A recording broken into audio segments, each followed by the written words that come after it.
ભારતીય સંગીત જગતનો એક સુવર્ણ અધ્યાય હંમેશ માટે પૂર્ણ થઈ ગયો છે.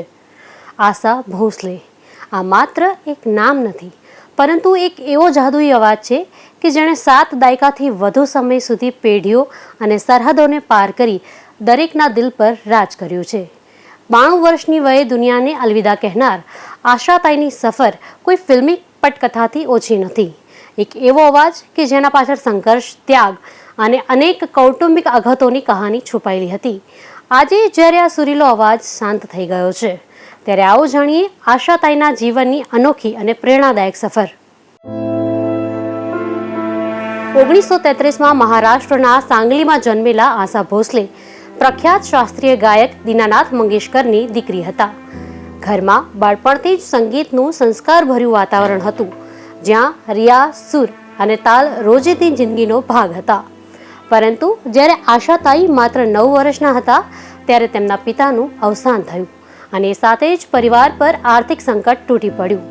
આ મુશ્કેલ સમયમાં મોટી બહેન લતા મંગેશકર અને આશાએ ખૂબ નાની ઉંમરે ગાયકી અને ફિલ્મોમાં કામ કરીને પરિવારને સંભાળવાની જવાબદારી ઉઠાવી અને ત્યારથી જ તેમની સંઘર્ષમય સફરની શરૂઆત થઈ.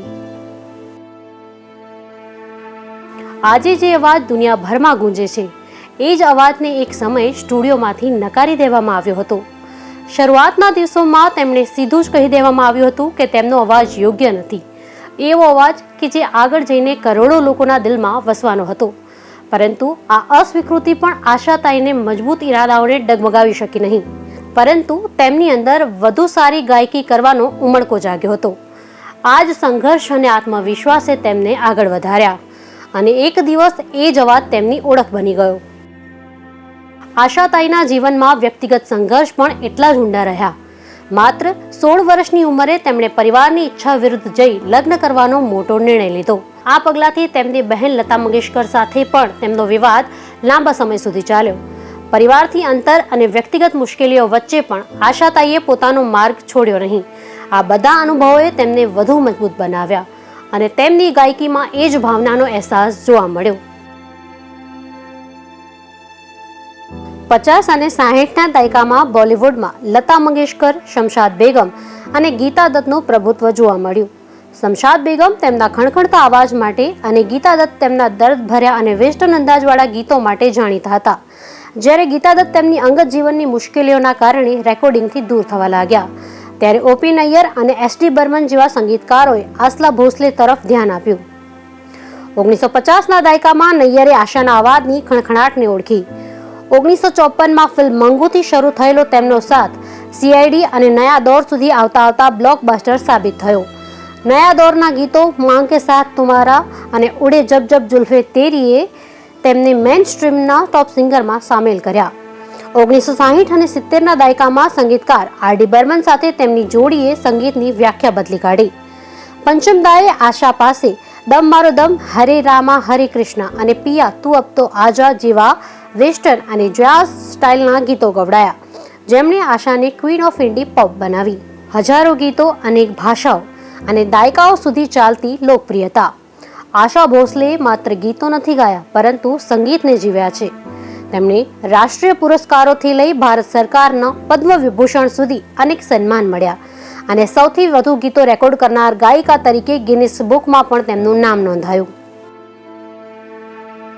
આશાતાઈનો અવાજ માત્ર ભારત પૂરતો સીમિત રહ્યો નથી, પરંતુ વિશ્વભરમાં ગુંજ્યો છે.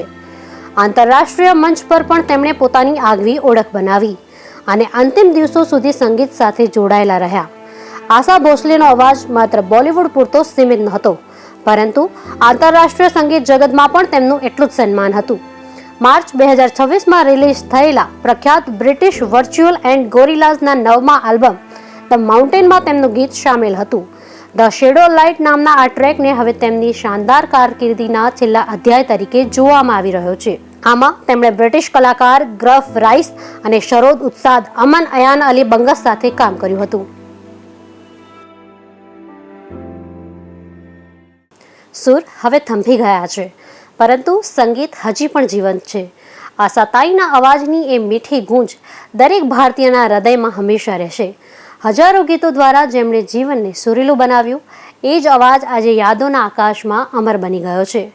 દુનિયા ભલે આજે આ શાંત અવાજને વિદાય આપી રહી છે, પરંતુ સંગીતના ધબકારમાં જીવંત રહેશે, કારણ કે અમુક અવાજો ક્યારેય ખતમ નથી થતા, એ માત્ર અમર થઈ જાય છે.